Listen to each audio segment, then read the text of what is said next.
Sejam bem-vindas, pessoas! Obrigada pela curtida, por compartilhar, por estar aqui no canal assistindo a todos esses vídeos que eu tô fazendo semanalmente. Tá dando trabalho, mas vamos lá, eu vou conseguir terminar. E vamos ao capítulo 8. A Mente Secreta, um ensaio de 1965. Pessoas, inconsciente é um treco perigoso. O cara morou na Irlanda por 7 meses enquanto escrevia o roteiro de Moby Dick. Ele detestava o lugar, ele achava que era o tipo do lugar que eu não conseguiria tirar nenhuma inspiração para escrever. Odiava tudo relacionado, até que muitos anos depois, quando ele voltou a escrever pro teatro, coisa que ele tinha se prometido jamais voltar, veio com muita facilidade à mente muitas coisas que ele tinha vivido lá na Irlanda nessa época, e não só coisas que ele tinha vivido, mas sobre os irlandeses, ocorrências vividas ali no dia a dia, aquela coisa da cultura. Não que fosse a intenção dele focar na Irlanda, mas simplesmente veio. E isso fez com que ele escrevesse peças e peças sobre essas histórias que ele se lembrou com muita facilidade, claro. Aquela coisa do inconsciente que tá um pouco mais na superfície, tá quase no consciente, basta a gente estar aberto a receber essas mensagens escondidas que ficam com a gente, em coisas que a gente vive muitos anos atrás, mas tendem a voltar. Ninguém tá livre de consequências. E aí por isso que ele diz, gente, que a autoconsciência é a inimiga de todas as artes, até de viver, que é a maior de todas elas. Para tudo, gente, para tudo! Essa frase, ela é muito importante. A gente precisa saborear um pouco, digerir. Não dá pra ela passar batido aqui não, vamos lá. Tesouro! A autoconsciência é inimiga de todas as artes, até de viver, que é a maior delas. Olha, a primeira coisa que me vem à cabeça quando eu penso nisso, eu vou falar, mas deixa que a minha terapeuta se preocupa com isso, com o que eu vou dizer, que ela que é paga para resolver essas questões. Mas a primeira coisa que me vem à cabeça é corpo nu. Só para rolar uma facilidade de entendimento aqui dessa frase. Se a gente não tivesse tanta autoconsciência do nosso corpo, fato que a gente se divertiria muito mais. E aí eu posso dizer milhões de coisas aqui, mas eu vou dar só o exemplo de, sei lá, ir pra praia, ir pra piscina. Claro que a mulher se incomoda muito mais com isso do que o homem. Mas pensa só, mais coisas além do que essas que eu falei, que seriam muito mais divertidas e livres se a gente não colocasse essa barreira da autoconsciência, da consciência sobre os nossos corpos. Nus, principalmente. Agora pensa na escrita. Você tem uma ideia, aí você começa a pensar pra caramba nessa ideia, e naqueles caminhos todos de o que pode dar errado com essa ideia, a gente já falou sobre isso aqui. E aí vem a autoconsciência, a noção de que a ideia pode ser ridícula. E às vezes ela é no início, e tudo bem. O problema é que isso trava totalmente o processo. O tesão acaba, gente. Você mata a ideia. E aí você começa a ver como se fosse o seu corpo nu, no meio da rua. Você bota defeitos, você vê, tem celulite, tem machucado, tem manchas, tem a idade, tem pelanca, tem não sei mais o que. Gente, pensa só numa coisa. A ideia precisa ser escrita, então escreva. Depois de ter escrito, é que você para analisar, examinar, explicar. É lógico que isso é um pensamento do Ray, e eu concordo com ele, mas muita gente não pensa assim, e tudo bem, você pode concordar ou não. Tentar saber do que se trata essa ideia antes de começar, antes dela nascer, você congela e mata a ideia. É assim que eu penso também, assim como o Ray. Eu nunca fui dessas pessoas que sabe exatamente o que quer dizer quando começa a escrever qualquer que seja a história, conto ou livro. Eu posso ter tido uma ideia, e aí eu vou desenvolver essa ideia, e ao longo do processo eu vou descobrindo a ideia, assim como eu fui me descobrindo como pessoa ao longo dos anos. E fui mudando também de personalidade de pessoa, de acordo com meus acertos e erros, assim como é na minha escrita. Isso sou eu, tá, gente? E eu vou amadurecendo enquanto eu escrevo. E eu vou amadurecendo também, não só como escritora, mas eu vou amadurecendo a ideia. Tentar parar tudo e tentar descobrir tudo que ela representa pra mim antes de sequer botar ela no mundo, não faz sentido. É importante ter em mente que nós, escritores, construímos tensões. A gente constrói a tensão do riso, da dor, da violência, do amor. Cada tensão busca o seu próprio fim, o alívio, relaxamento. Você cria tensão, mas depois você alivia. Até nas histórias que terminam tensas, algum nível de relaxamento e alívio precisou ter para que o final fosse alcançado. Nas palavras de Ray, não me cause náuseas. a menos que você me mostre o caminho para o convés do navio. Eu vi Avatar 2, gente, assim que estreou nos cinemas. Eu sou fãzaça da franquia. E eu fui no primeiro fim de semana lá, empolgadona. Eu tava lá também em 2009, quando o primeiro Avatar estreou. Nessa época eu tava fazendo intercâmbio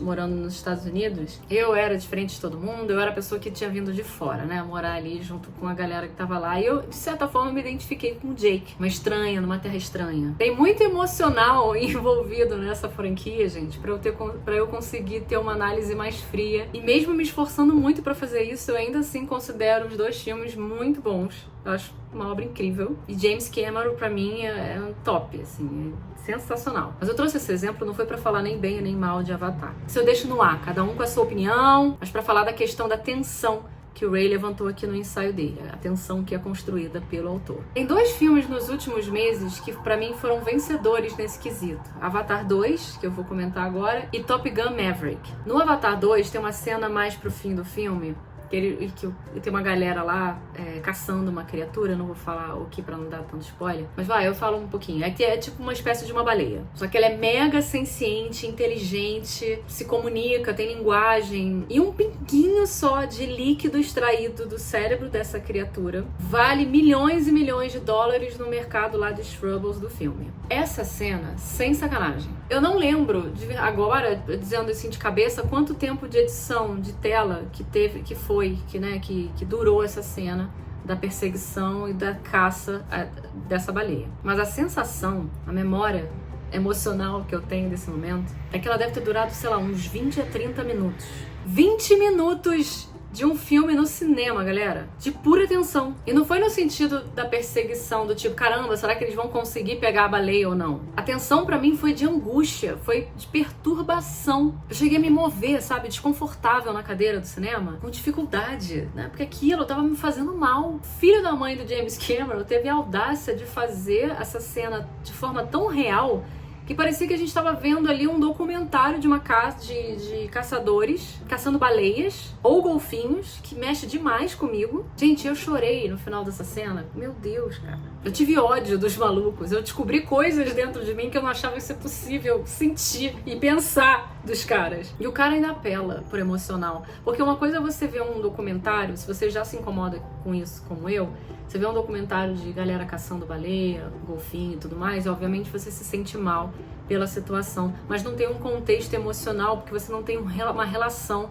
com aquela baleia, uma relação com aquele golfinho. Não que no filme você tenha, porque afinal é um filme, é ficção. Porém, na narrativa, eles colocam um pouco antes a baleia tendo relações de amizade com os personagens. Então a baleia fala com os personagens, conta coisas, tem um momento ali de compartilhar memória, tem um momento de amizade, de carinho. E isso é que constrói o contexto para que você, neste momento, como eu senti, mal pra cacete por eles terem caçado a baleia. Você cria um vínculo com o personagem. E às vezes você nem precisa muito pra criar esse vínculo. Às vezes é uma cena, um diálogo, você já consegue fazer isso. Um acontecimento específico e dramático suficiente pode definir o seu sentimento por aquele personagem, e esse criador vai manipular a sua empatia para com este personagem. Sério, gente, eu chorei na cena mais do que eu já chorei, inclusive, por coisas reais que aconteceram na minha vida. A força que tem a ficção, galera. E não é simples, não é só jogar caçador e caça numa cena pra criar essa tensão. Tem que ter um equilíbrio. E é aqui que a gente volta pro que o Ray tava falando.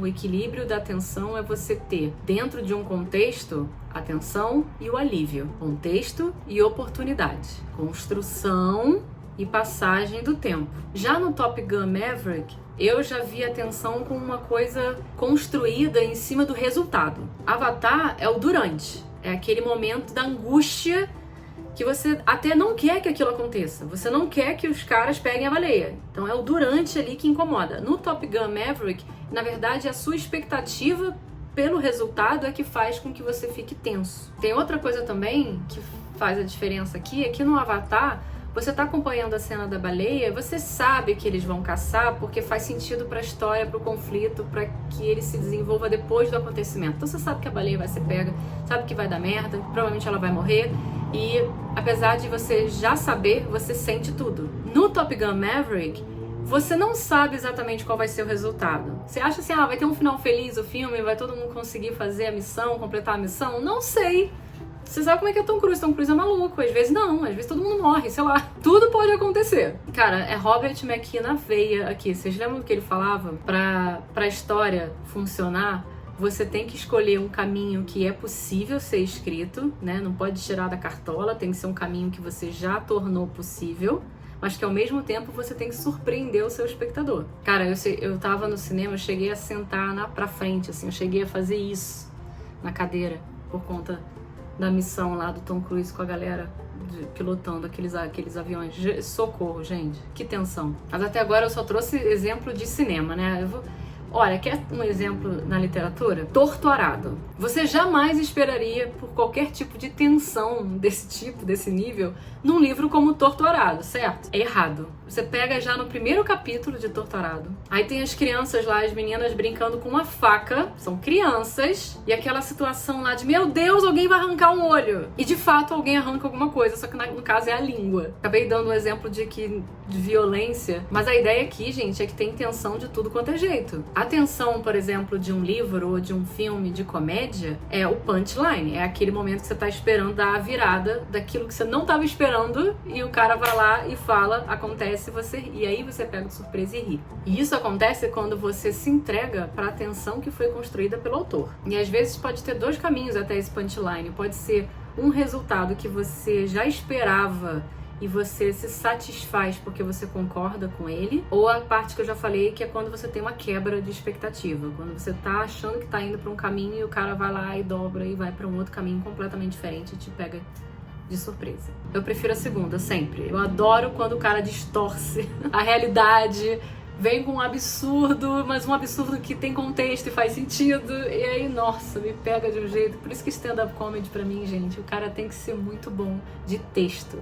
Maluco. Ó, no romance também, você pode ter a tensão óbvia de amor e traição, amizade e amor, a inimizade, o amor, né? O enemy to lovers, friends to lovers. Eu prefiro sempre o enemies to lovers. Pips, pra finalizar aqui, porque eu já me estendi muito hoje, basta ser coerente com o que você está propondo, equilibrando toda essa energia contida que gerou a tensão com um desfecho oferecido. Vejam Top Gun Maverick, vocês vão entender o que eu quero dizer com ficar satisfeita com o desfecho oferecido em relação à tensão que foi vivida. É isso, gente. Mais 2 capítulos, hein? E aí a gente acaba o Zen Arte da Escrita de Ray Bradbury. Muito, muito, muito obrigada para todos que estão acompanhando e chegaram até aqui. Confio que vocês estarão ainda nos próximos 2 últimos vídeos, ok? Vejo vocês semana que vem. Beijo! Fui!